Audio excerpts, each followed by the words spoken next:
Hello dear student, मैं हूं भरत कुमार। आप सबका स्वागत है KP college of arts and science की यूट्यूब क्लास में।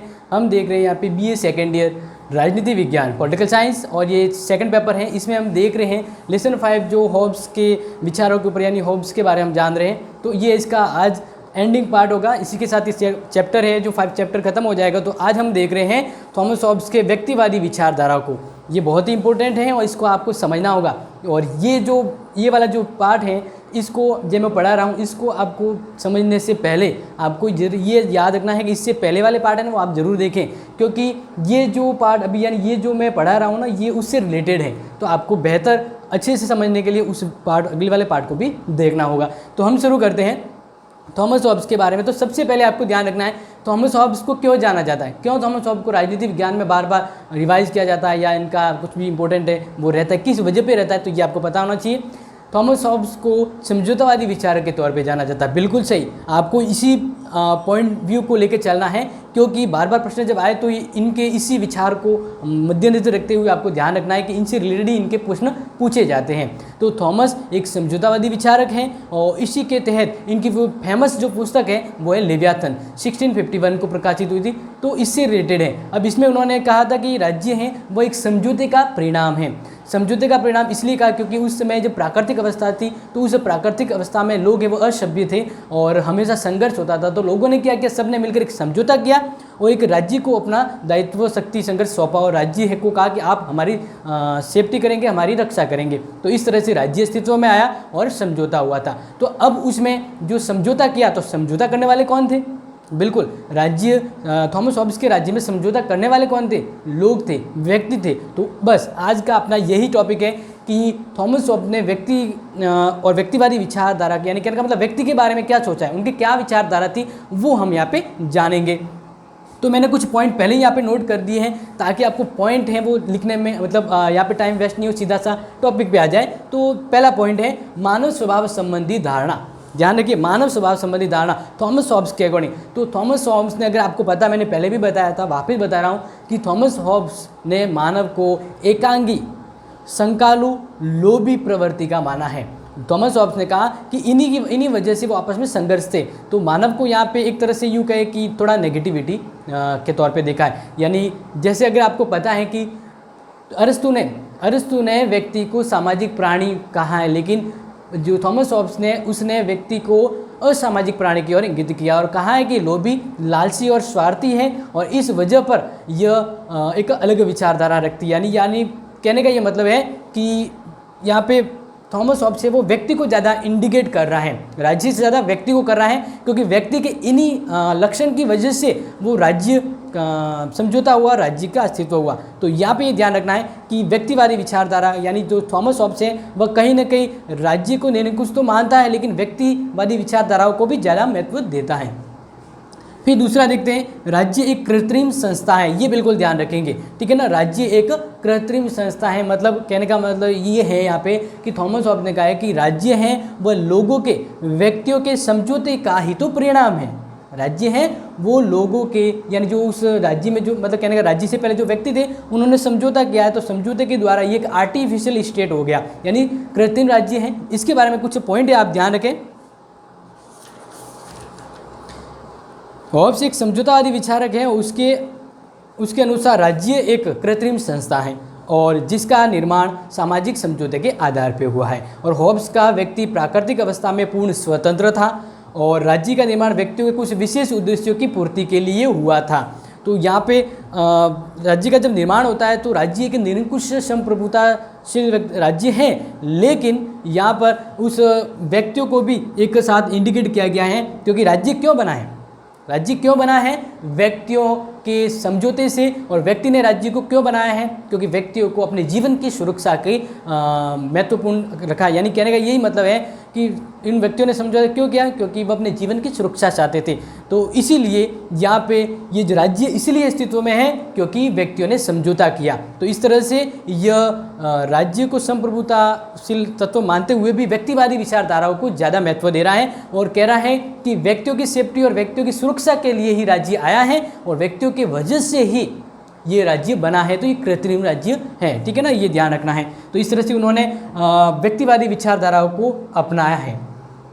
तीसरा पॉइंट है जो आप ध्यान रखेंगे, और तीसरे पॉइंट के बारे में ध्यान रखना है, ये यहाँ पे इंडिकेट हो रहा है कि राज्य क्या है, एक साधन है, एक ड्राइव है, ठीक है ना, जबकि व्यक्ति क्या है, साधन है। ये आप ध्यान रखेंगे, बहुत इंपॉर्टेंट है। तो इसका मतलब ये है कि राज्य साधन है। साधन का मतलब मान लीजिए कि मुझे कहीं किसी और स्टेट में जाना है, तो मुझे उस स्टेट में जाना, तो मुझे कुछ काम है ना, वहाँ पे जाना है, समझ लीजिए मुझे कुछ सम्मेलन में जाना, वहाँ पे भाग लेना है, यानी तो मेरा यहाँ पे उद्देश्य क्या है, मुझे उस स्टेट में जाना है और वहाँ पे लोगों को क्या कहते हैं, अभी मान लीजिए कि उनको अभिनमित करना, या एक तरह से ये मान लीजिए कि उनकी मीटिंग लेनी है, ठीक है ना, वहाँ पे जाना है, सम्मेलन में भाग लेना है और अपने विचारों से उनको लाभान्वित करना है। तो इस तरह से मेरा उद्देश्य वहाँ जाके एक सम्मेलन में भाग लेना है। लेकिन मैं किसके द्वारा जा रहा हूँ, बस के द्वारा, ट्रेन के द्वारा, एरोप्लेन के द्वारा, तो वो जो जिसके द्वारा जा रहा हूँ वो हो गया साधन। तो यहाँ पे सिर्फ वो साधन है, तो यहाँ पे राज्य है वो व्यक्ति के लिए क्या, एक साधन की भूमिका निभा रहा है, जबकि वास्तविक तौर पे व्यक्ति एक उद्देश्य है। यानी एक राज्य है, उस राज्य में व्यक्ति को राज्य से ज़्यादा महत्व दिया गया है, क्योंकि व्यक्ति तो सिर्फ साधन है और उस व्यक्ति जो मतलब राज्य एक साधन है और व्यक्ति उद्देश्य है। इसका ये मतलब है कि जो राज्य बना है, ये राज्य किस लिए बना है, व्यक्तियों के कल्याण के लिए। तो इसलिए व्यक्ति तो सिर्फ साधन हो गया, लेकिन मतलब राज्य तो सिर्फ साधन हो गया और व्यक्ति है वो उद्देश्य हो गया। यानी राज्य इसलिए अस्तित्व में आया है कि व्यक्तियों का विकास और व्यक्ति की सुरक्षा कर सके। तो समझ में आ गया, राज्य सिर्फ क्या, साधन की भूमिका निभा रहा है और व्यक्ति है वो साध्य है, उद्देश्य है, जिसके पर्पज में राज्य काम करेगा। तो ये जो मानना है, ये थॉमस हॉब्स का इस अकॉर्डिंग वह व्यक्तिवादी विचारधारा को इंडिकेट कर रहा है, इस ओर इशारा कर रहा है। फिर हम फोर्थ पॉइंट को देखें, तो फोर्थ पॉइंट ध्यान देना है, व्यक्ति को राज्य के प्रतिरोध का अधिकार है। अब यहाँ पे ध्यान रखिए, व्यक्ति को राज्य के प्रतिरोध का अधिकार है। प्रतिरोध यानी उसका विरोध करना, ठीक है ना। यहाँ पे देखो आप, जैसे मैंने पहले बताया था कि हॉब्स के इस समझौतावादी राज्य में राज्य है वो सर्वोच्च शक्तिशाली संप्रभु राज्य है, तो वो जो कहेगा वो सबको करना होगा। लेकिन एक जगह उसने ये भी कहा था, व्यक्तिवादी, यानी उस तरह से वो कहते हैं वो व्यक्तिवादी विचारधाराओं को महत्व दे रहा है। उसने कहा था थॉमस हॉब्स ने कि अगर राज्य व्यक्ति की सुरक्षा नहीं कर पा रहा है, व्यक्ति के जीवन को सुरक्षित नहीं रख पा रहा है, तो उस राज्य के व्यक्तियों को उस राज्य का विरोध करने का अधिकार है। यानी वे उस राज्य का विरोध कर सकते, प्रतिकार कर सकते, राज्य की आज्ञा का उल्लंघन कर सकते। कब? जब राज्य व्यक्ति की सुरक्षा नहीं कर सकता। जिस वजह पे राज्य बना है, अगर वो राज्य उस वजह पे परिपूर्ण नहीं हो रहा है, तो थॉमस हॉब्स कहता है कि राज्य है उसके अंदर व्यक्ति उसका विरोध कर सकते हैं। तो इस तरह से जब ये विचार आते हैं, तब किस ओर अपने विचार किस ओर पर ढल रहा है, व्यक्तिवादी विचार की ओर। फिर नेक्स्ट बात करते हैं कि राज्य के कार्यों की निषेधात्मकता। राज्य के कार्यों की, यानी राज्य को जो कार्य सौंपा गया है वो करने ही करने हैं राज्य को। यानी समझौतावादी राज्य है, तो इसमें ये समझौता हुआ है लोगों के द्वारा और राज्य बना है, तो राज्य को कुछ कर्तव्य दिए गए जिनका पालन करना होगा, और उसमें पहला काम है व्यक्ति की सुरक्षा करना, व्यक्ति की संपत्ति की सुरक्षा करना और इन सार्वजनिक जीवन को खुशहाल बनाना। तो इस तरह से व्यक्ति के हित के लिए, तो यहाँ पे यही बात आ रही है कि राज्य को कुछ ऐसे कर्तव्य करने को कहा गया है जो व्यक्ति हित में है। तो यानी यहाँ पर भी वो व्यक्ति को ज़्यादा महत्व दे रहा है। तो ये कुछ ऐसे पॉइंट हैं जिनके बारे में हम पढ़ने के उपरांत ये पता लगता है कि थॉमस हॉब्स को भले ही संप्रभु राज्य के लिए जाना जाता है, लेकिन इन विचारों से हमें ये विदित होता है कि थॉमस हॉब्स के विचार हैं वह कहीं ना कहीं व्यक्तिवादी विचारधाराओं से काफ़ी समर्पित है, काफ़ी हद तक वहाँ पर है, ठीक है ना। ये समझ रहे आप। नेक्स्ट हम ये तो आपने देख लिया कि क्यों थॉमस हॉब्स को व्यक्तिवादी विचारक के तौर पे भी, उनके विचारों के तौर पे जाना जाता है। लेकिन अब यहाँ पे कुछ है उनकी हम आलोचना करेंगे। आलोचना कहने का मतलब, अब तक थॉमस हॉब्स के जितने भी पार्ट मैंने पढ़ा दिए हैं उन सभी को सारांश रूप में, उन सभी की यहाँ पे आलोचना करेंगे, क्योंकि हर कोई है वो पक्का पंडित नहीं होता है, बिल्कुल पक्का पंडित नहीं होता है, क्योंकि हर सिक्के के दो पहलू होते हैं। यानी इसने बहुत अच्छी बात की, राजनीति विज्ञान में इनको बहुत ही महत्वपूर्ण स्थान प्राप्त है, लेकिन कहीं ना कहीं उनकी विचार हैं वह लोगों के आलोचनात्मक में रूप में, यानी किसी विचार को ने उसकी आलोचना भी की है। तो क्या है ऐसे पॉइंट जिस वजह से थॉमस हॉब्स की आलोचना भी हुई है, तो जानिए हम आगे, ये हम जानते हैं।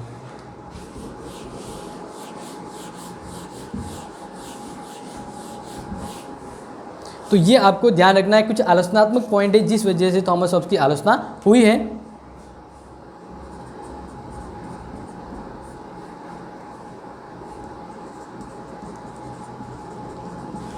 हॉब्स के विचारों की आलोचना। और आपको ये ध्यान रखना है क्योंकि एग्जाम में पूछा जा सकता है कि थॉमस हॉब्स की आलोचना किस आधार पर, किस पॉइंट पर, या ऐसे क्या विचार थे जिनकी वजह से उनको क्रिटिसाइज किया गया किसको, थॉमस हॉब्स को।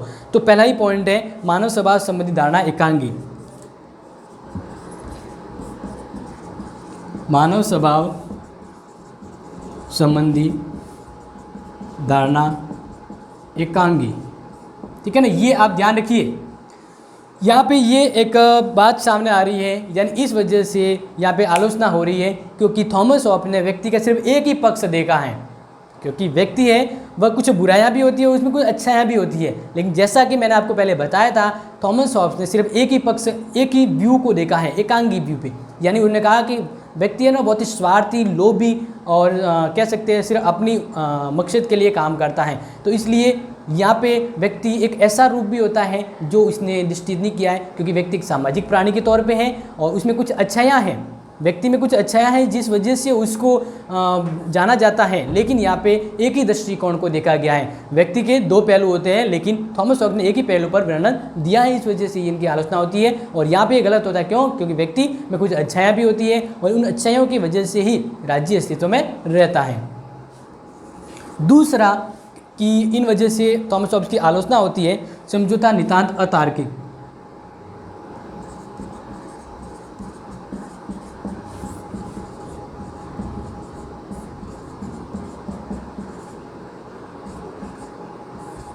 समझौता नितांत अतार्किक। अब यहाँ पे एक चीज़ ध्यान रखेंगे, अतार्किक कहने का मतलब है कि राज्य बना है। थॉमस हॉब्स ने कहा कि राज्य समझौते का परिणाम है।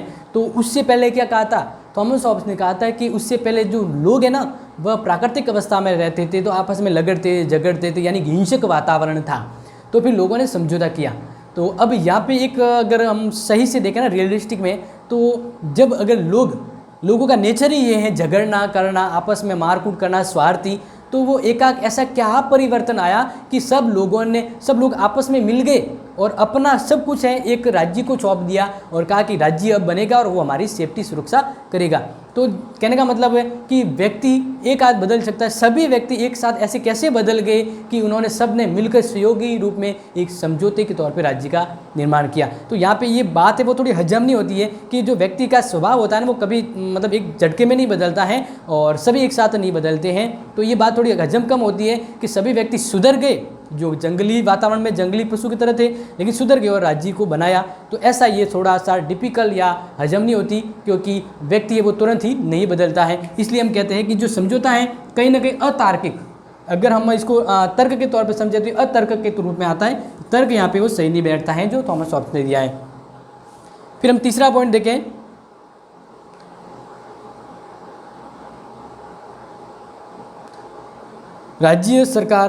राज्य तथा सरकार में अंतर नहीं।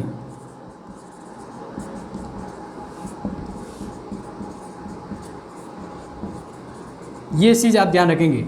थॉमस हॉब्स के अगर विचारों को हम देखें तो वहाँ पर हमें सिर्फ राज्य का ही अनुभव होता है, राज्य की व्यवस्था को ही पता चलता है, लेकिन राज्य के अंदर सरकार के बारे में कहीं विदित नहीं होता है। जैसे वर्तमान में अगर हम देखें तो एक राज्य होता है और राज्य के अंतर्गत एक सरकार, एक उत्तरदायी सरकार होती है जो उस व्यवस्था उस राज्य को लेके चलती है और कुछ कार्य संपादित करती है। तो हर विचारकों ने राज्य और सरकार को अलग अलग बताया है, लेकिन थॉमस हॉब्स के इन विचारों में कहीं भी राज्य और सरकार को अलग नहीं बताया, उन दोनों को उन्होंने एक ही रखा है, जो ये सही नहीं है। क्योंकि राज्य एक अलग व्यवस्था होती है और सरकार का दायित्व अलग होता है, तो दोनों अलग रहते तो सही रहता है। लेकिन थॉमस हॉब्स ने सिर्फ एक संप्रभु शक्तिशाली राज्य की स्थापना की है, तो उसने सरकार को भी इसमें शामिल किया गया है। तो इस तरह से ये एक पॉइंट आता है कि उसने राज्य और सरकार के बीच में अंतर नहीं किया है, जो आज के समय में वर्तमान आधुनिक राजनीति में होना जरूरी है। फिर नेक्स्ट बात करते हैं हम, तो यहाँ पे एक चीज़ इंपॉर्टेंट आती है कि निरंकुश प्रभुत्व का समर्थन अनुचित।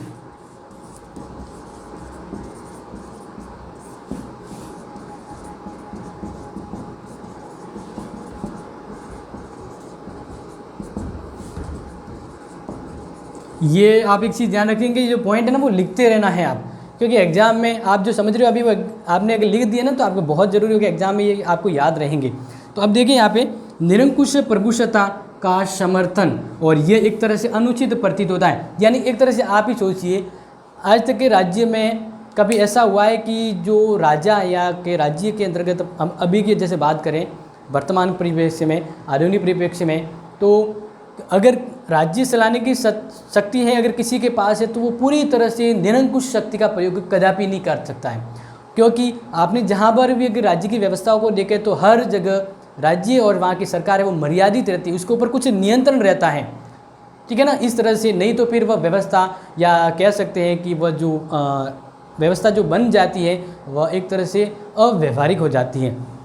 लेकिन हम यहाँ पे ये देख रहे हैं कि थॉमस हॉब्स ने निरंकुश प्रभुसत्ता का समर्थन किया। इसका मतलब ये है उसने कहा कि जो राज्य बनाना वो सबसे शक्तिशाली राज्य है और वो जैसा कहेगा वैसा ही होगा, वैसा जैसा कहने का मतलब है कि वह शक्तिशाली है, तो वो लोगों के लिए जो कानून बनाए, जो अधिकार दे, वह ये खुद राज्य अपनी इच्छा से करना चाहेगा। तो इस संप्रभु शक्तिशाली राज्य के ऊपर उसको नियंत्रण रखने वाला कोई नहीं है, नियंत्रण रखने वाला कोई नहीं है, क्योंकि शक्तिशाली इसने संप्रभु को बताया है और इस तरह से पूरा पावर है वो उसने संप्रभु राज्य को दिया है, जो अव्यवहारिक और अनुचित होता है, क्योंकि इस तरह से एक व्यक्ति को पूरी शक्ति देना कहाँ व्यवहारिकता आती है। तो ये अनुचित लगता है, क्योंकि वर्तमान में हर जगह देखें तो सरकार के ऊपर कुछ नियंत्रण रहता है, तभी व्यवस्था तालमेल में बैठती है।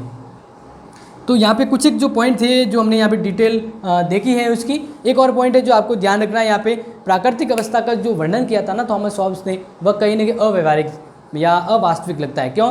क्योंकि मानव अगर जंगली पशु की तरह खुले वातावरण में अगर रहते हैं तो फिर वो कैसे एक दूसरे की भावना को समझ गए कि भाई हमें मिलकर एक राज्य बनाना है। ये तो अवैवाहिक प्रतीत होता ना, क्योंकि सब अगर जंगली प्रवृत्ति के हैं तो आपस में आते वो कहा था कि लड़ जाते हैं, तो कैसे उन्होंने अपनी लड़ाई का जो स्वभाव है छोड़ा और आपस में मित्रवत होकर राज्य की स्थापना की। तो ये यहाँ पे कहीं ना कहीं ऐसा लगता है कि उसने जो थॉमस हॉब्स ने प्राकृतिक अवस्था का जो वर्णन किया है वह पूरी रूप में वास्तविक नहीं है।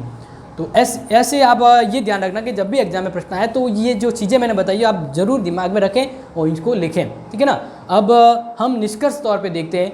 तो आपको सिर्फ ये ध्यान रखना है कि थॉमस हॉब्स के राजनीति में महत्वपूर्ण योगदान है। इसको एक वैज्ञानिक कहते हैं कि राजनीति का वैज्ञानिक विचारक भी कहा जाता है। क्यों? क्योंकि इनके विचार कहीं ना कहीं बहुत सारी आलोचना के बावजूद भी बहुत ही महत्वपूर्ण है, क्योंकि इनकी जो फेमस पुस्तक है लेवियातन, उसमें जो संप्रभुता का बोध होता है वह कहीं न कहीं उसकी वास्तविकता भी ये प्रतीत होती है कि ऐसा स्वाभाविक हुआ भी हो। और ये बात सामने आती है कि थॉमस हॉब्स है वह राज्य की उत्पत्ति के बारे में जो सिद्धांत दिया है वो बाकी के दिए सिद्धांत से काफ़ी सही प्रतीत होता है, क्योंकि अलग अलग विद्वानों ने कहा कि राज्य इस वजह से अस्तित्व में आया, ऐसे आया, अलग अलग विचार रखे थे, लेकिन थॉमस हॉब्स के राज्य उत्पत्ति के विचार काफ़ी हद तक सही प्रतीत होते हैं। और इन्हीं वजह से यानी थॉमस हॉब्स का महत्व अतिशयोक्ति प्राप्त होने के बावजूद भी इसका राजनीति में अपूर्व योगदान है। इसके महत्वपूर्ण योगदान है क्योंकि इसने निरपेक्ष और असीम प्रभुसत्ता का जो प्रतिपादन किया है वो इससे पहले किसी ने नहीं किया था। प्रभुसत्ता के बारे में इससे पहले जो विचार है वो दिए वो धरातल पर वास्तविक नहीं थे, जो इनके विचार काफ़ी हद तक सही है। और व्यक्तिवादी विचारधारा के बारे में भी इनके विचार हैं वो कहीं ना कहीं इनका अनुपालन या इनका अनुकरण है वो अन्य विचारकों ने किया है। तो इनका काफ़ी योगदान है, राजनीति में अद्वितीय स्थान है। अब अगर आपको और भी कन्फ्यूजन रहता है तो आप कमेंट बॉक्स में लिख सकते हैं, और अदरवाइज ये वीडियो और ये जो चैप्टर है यही खत्म होता है। मिलेंगे नेक्स्ट वीडियो नेक्स्ट नए न्यू चैप्टर के साथ, तब तक के लिए thank you, have a nice day. And इस वीडियो को लाइक शेयर जरूर करें, क्योंकि आपका ये सीखा हुआ किसी और के काम जरूर आएगा।